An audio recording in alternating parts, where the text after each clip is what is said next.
할렐루야. 네, 9월 14일 월요일 새벽입니다. 오늘도 믿음으로 시작하는 새로운 하루가 될 수 있기를 주님의 이름으로 축복합니다. 우리 찬송가 323장 부름받아 나선 이 몸 함께 찬송하시죠. 323장입니다. 부름받아 나선 이 몸 어디든지 가오리다. 괴로우나 즐거우나 주만 따라가오리니 어느 누가 막으리까. 죽음인들 막으리까. 어느 누가 막으리까. 죽음인들 막으리까. 아골골짝 빈들에도 복음 들고 가오리다.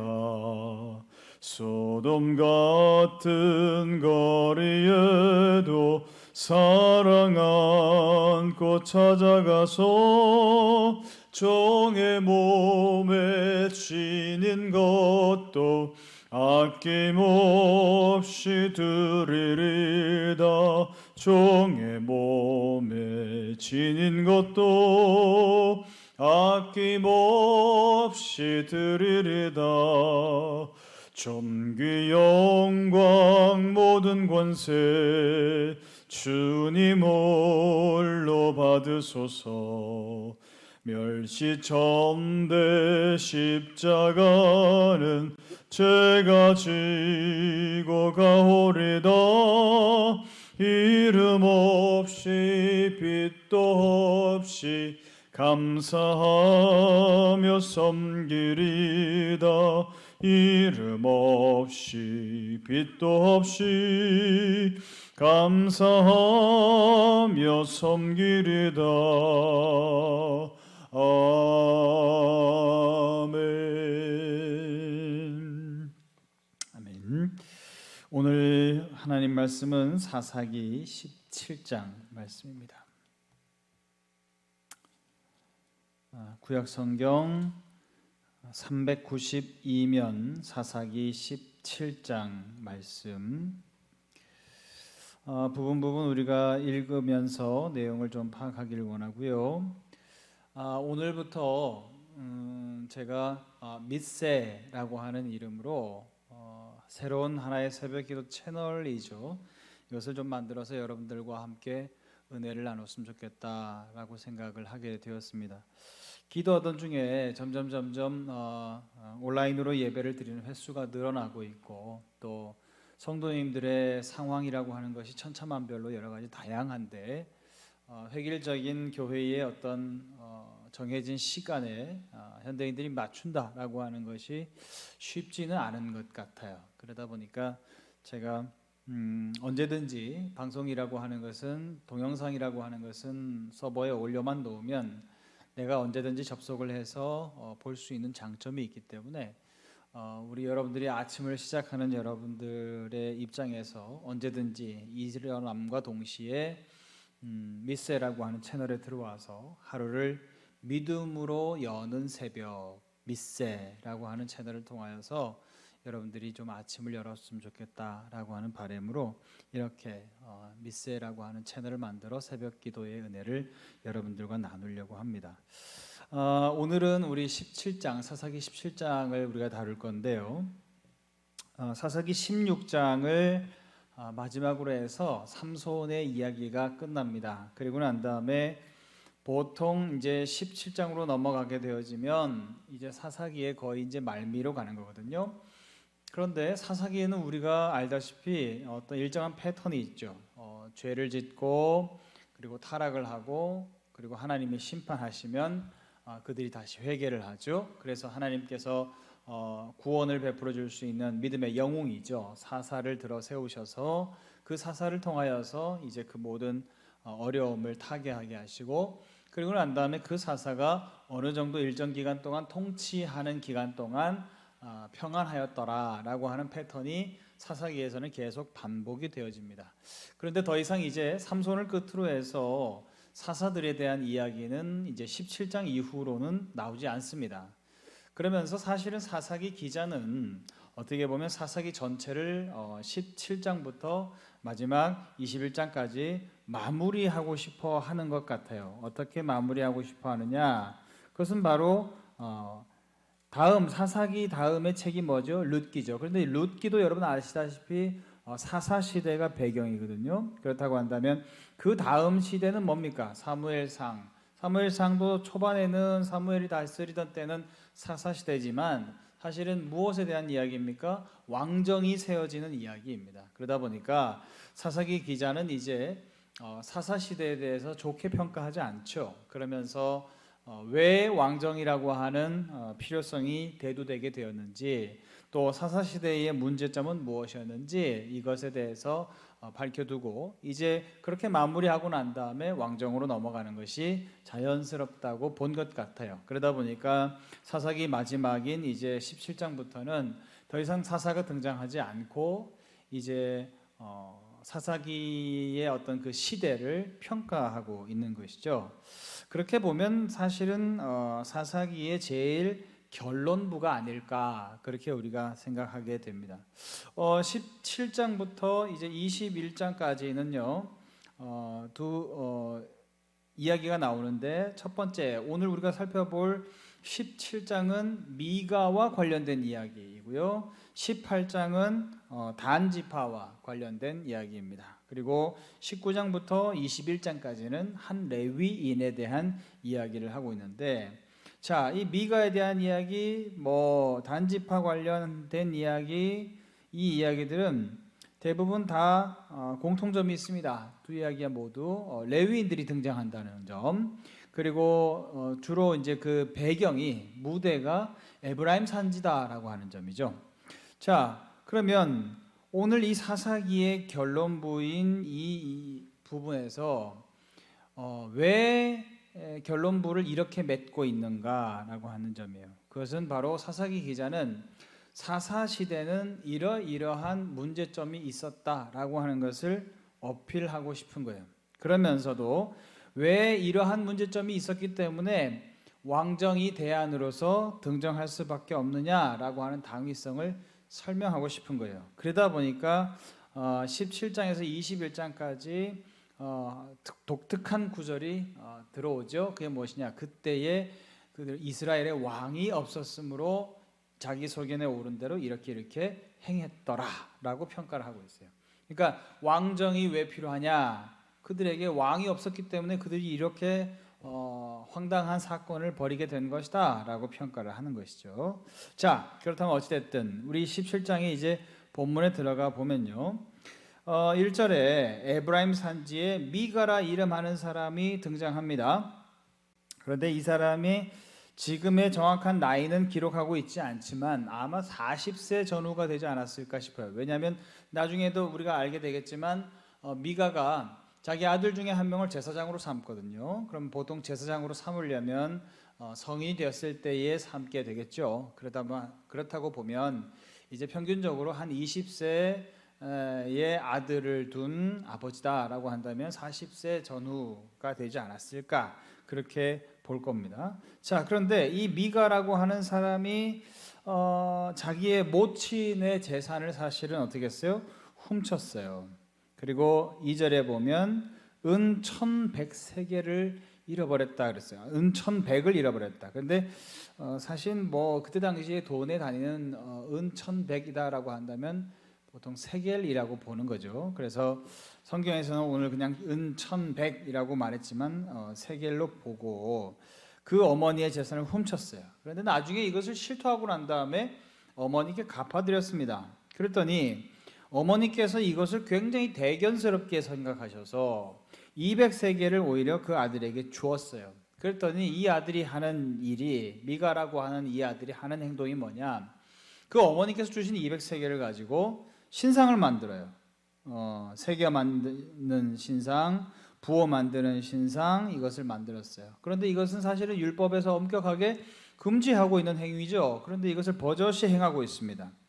그러면서 뭐 성소도 마련하고 에봇도 만들고 드라빔도 만들고 그리고 자기 아들들 중에서 제사장 하나를 삼았어요. 그리고 난 다음에 곧바로 그 행동을 하고 난 미가에 대해서 그 다음에 나오는 구절이 뭡니까? 6절이에요. 6절에 보면 그때에는 이스라엘에 왕이 없었으므로 사람마다 자기 소견에 오른 대로 행하였더라 이렇게 말해요.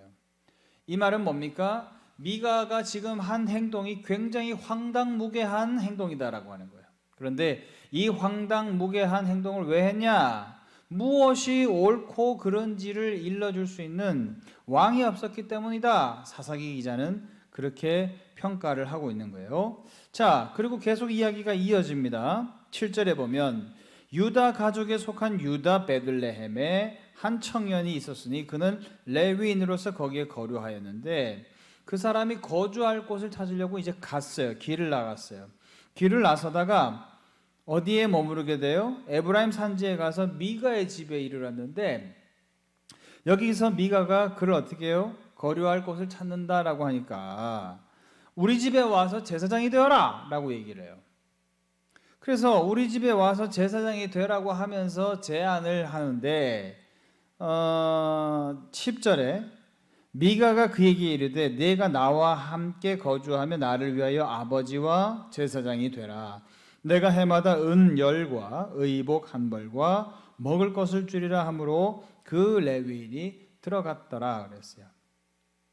여기에서 지금 레위인이 제사장이 되는 과정 가운데에서 뭐 우리가 옛날에 생각했었던 것처럼 제사장 즉위식에서 보여지는 거룩한 모습, 하나님이 그를 불러 세우시는 모습, 하나님이 소명을 주시는 모습, 이런 것은 전혀 여기에 나타나지 않아요. 무슨 뭐 소명을 어떻게 받았는지, 사명을 어떻게 받았는지 그런 부분들에 대해서는 전혀 나타나지 않고 그냥 뭐 줘요? 은 10 주고 의복 주고 먹을 거 준다고 하니까, 오늘날로 말하면 사례비 준다고 하니까, 그러니까 이 레위인이 그 집안의 제사장이 되겠다는 거예요. 마치 그 레위인을 고용한 미가의 바램대로 딱 됐어요. 13절 미가가 뭐라 그래요? 이에 미가가 이르되 레위인이 내 제사장이 되었으니. 누구 제사장? 내 제사장. 여러분, 제사장은 누구 제사장이에요? 하나님의 제사장이죠. 그렇죠? 그런데 내 제사장이 되었으니 이제 여호와께서 내게 복을 주실 줄을 아노라 하니라. 미가가 이 사람을 제사장으로 삼은 이유도 뭐예요? 복 받으려고. 그냥 더 큰 복 받으려고. 그렇게 이 사람을 돈 주고 고용해서 자기 집안의 제사장으로 삼았다라고 하는 거예요. 이것이 바로 오늘 17장의 내용입니다. 여러분, 근데 우리가 알죠. 사사기 기자는 왕정의 이야기로 넘어가야 되니까 그때 왕이 없었기 때문에 이런 황당무계한 사건이 벌어지는 것이다 라고 평가하지만, 여러분, 이스라엘의 왕정을 알고 있는 우리들은 어때요? 과연 왕정이 없었기 때문에 이스라엘에 이런 황당한 사건이 벌어졌나요? 아닙니다. 왕정의 시대를 우리가 살펴봤을 때도 이스라엘의 모습도 어때요?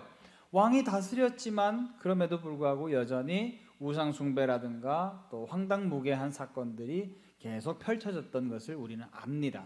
그렇다고 한다면 사실은 사사기 기자의 이 논리를 따라가기보다는 우리가 정확하게 판단을 해야 되죠. 그렇다면 무엇이 이렇게 백성을 황당하게 만들었을까요? 무엇이 이렇게 백성에게 황당한 행동을 하도록 만들었습니까? 그것은 바로 옳고 그름에 대한 기준도 사라졌고, 그 옳고 그른다라고 하는 기준을 제시할 수 있는 누가 없었기 때문에, 지도자들이 없었기 때문이다라는 거예요. 그게 왕이 됐든 그게 사사가 됐든 아니면 그것이 레위인이 됐든 그것이 제사장이 됐든 누가 없다? 지도자가 없다는 거예요. 지도자가 없어서 무엇이 옳다, 무엇이 그르다라고 평가해 줄 수 있는 사람이 없었다라고 하는 점이지요. 그렇다고 한다면 저는 오늘 새벽을 맞이하는 여러분들에게 저는 뭐 정치인도 아니고 또 정치도 잘 모르고요. 어디까지나 저는 종교인이고 그리고 또 한 교회를 책임지고 있는 지도자이기 때문에, 목사이기 때문에 한마디 드린다면, 정치에 대해서는 제가 드릴 말씀은 없고 교회를 책임져야 할 사람, 교회의 리더가 되어야 될 사람, 바로 사역자들에 대해서 제가 드리고 싶은 말씀은 무엇이냐? 여러분, 오늘 본문의 레위인을 보면 사역의 시작의 이유가 뭐였어요? 한낱 사례비 때문이었다라고 하는 거예요. 여러분, 우리는 제발 이러지 맙시다. 여러분, 우리는 너무 잘 알아요. 사역자들은 무엇으로 말미암아 그의 사역이 시작되나요? 하나님의 부르심입니다. 소명이에요. 하나님이 불러주시는 것 때문에 우리는 사역을 시작하는 거예요. 할렐루야. 여러분, 사역자는 바로 하나님의 부르심에서부터 시작되는 겁니다. 그 부르심의 모양은 다를 수 있어요. 신비적인 체험이 될 수도 있고, 아니면 성경을 읽다가 하나님께서 주시는 마음의 강한 확신이 될 수도 있고, 여러 가지 모양으로 하나님께서 부르세요. 그러나 정확한 건 뭐예요? 하나님이 날 부르셨다라고 하는 것은 부정할 수 없어요. 이것이 바로 소명이죠. 하나님이 나를 부르셨다. 하나님이 나를 이 일을 위해서 교회에서 성도들을 먹이고 목양하는데 하나님께서 나를 부르셨다라고 하는 사실, 그리고 그 사실에 대한 흔들림 없는 확신, 이것은 분명해야 되는 것이죠. 이게 분명해야죠. 그래야 그 사람의 사역은 시작되는 거예요. 그 시작의 첫 단추가 소명이 확실해야 그의 사역의 시작점이 이제 확실해지는 것이고, 점점 그 사람의 사역이 분명해지는 것, 그것은 무엇입니까? 사명감이죠. 소명이 확실해야 사명감도 확실하죠. 하나님이 날 불렀다라고 하는 것이 확실해야 내가 교회에서 어떤 사역을 감당하든지 그것을 사명감 있게 감당할 수 있는 것이죠. 우리가 적어도 이 이유가 분명해서 우리가 사역을 하고 사역지를 옮기고 사역지에 들어가고 하는 것이지, 그것이 없이 어떻게 우리가 사역을 갖다가 그냥 사례비를 기준으로 해서 사례비 많이 주는 교회, 사례비를 잘 챙겨주는 교회를 갈 수 있냐는 거예요. 물론 요즘에 젊은 신학생들의 고민을 제가 모르는 바가 아닙니다. 제 후배들도 그런 말씀들을 하셨으니까요. 교회에 갔을 때 저는 정말로 어린이, 예를 들어서 교회학교 전도사님으로 가면 교회학교의 영혼들인 아이들과 온전히 그들과 늘 가까이 하면서 그들에게 정말로 목양하고 싶고 그 목회에 집중하고 싶은데, 교회라고 하는 구조가 교회학교 부장님도 계시고 또 교회학교 교장님도 계시고 장로님도 계시고, 그러다 보니까 그 관계 속에서 얽히고 설켜서 여러 가지 갈등을 겪게 되어지면서 사역의 본질, 사역의 본래의 외적인 것, 관계에서 어려워지는 것 때문에 내 사역조차도 송두리째 흔들리는 거, 이것을 겪다 보니까 차라리 그럴 바에는 내가 사례비 때문에 갈 것 같으면 차라리 내가 알바를 하겠습니다 라고 하면서 사역조차도 안 하는 케이스를 제가 본다는 거예요. 그런데 여러분, 우리가 하나님이 나를 이 시대에 부르셨고, 그래서 내게 주어진 교회의 현장이 지금 현재 그런 상황이라고 한다면, 그것과도 하나님께서는 어떻게 하길 바라실까요? 싸우기를 원하시겠죠. 싸우자라고 하는 말이 반드시 무슨 그분들하고 갈등을 격하게 올려서 그분들하고 목에 핏대 세우면서 싸우자 이런 얘기가 아니잖아요. 영적으로 우리가 하나님께서 그 사람들과 영적으로 싸움을 하기 위해서 더 기도하고 그들의 어떤 아픔을 이해하고 왜 그러한 모습들이 교회 안에 있게 되었는지를 살펴보면서, 하나님 이 시대에 나를 이 교회에 부르셨는데 하나님 내게 뭘 원하십니까? 내게 주신 사명이 뭡니까? 내가 이 교회에서 어떠한 사역을 하기를 원하십니까? 라고 하는 것을 진지하게 질문하면서 우리가 사역에 들어가야 하는 것이죠. 사역의 진짜 이유는 뭡니까? 사례비입니까? 아니죠. 소명감이죠. 소명감이 분명한 가운데에서 우리가 사명감을 가지고 사역을 하는 것이죠. 이것이 바로 사역자의 본분인 줄로 믿습니다. 성도님들도 마찬가지죠. 그 사역자가 나이가 어리든 나이가 많든, 아니면 그 사람이 남녀의 차이가 있든지 간에 그 사람의 출신이 내 고향과 동향이든 아니든, 아니면 어떤 사역자, 어떤 교회의 사역자가 어떤 교단이든 어떤 교파에 속해 있든 그건 관계없고, 중요한 것은 무엇입니까? 그분이 정말로 소명이 분명한 분이고 분명한 사명감을 가지고 사역에 임하고 있는가? 그렇다고 한다면 아무리 나이가 어려도 그분을 존경해 줘야 되죠. 이것이 바로 교회의 원칙이 되어야 되는 것이죠. 사랑하는 여러분, 바로 이것이 옳고 그르다라고 하는 것에 대한 기준이 모호하고 이것을 일러줄 사람들이 없었기 때문에 사사시대는 힘들었었다라고 하는 것을 우리가 알 수 있죠.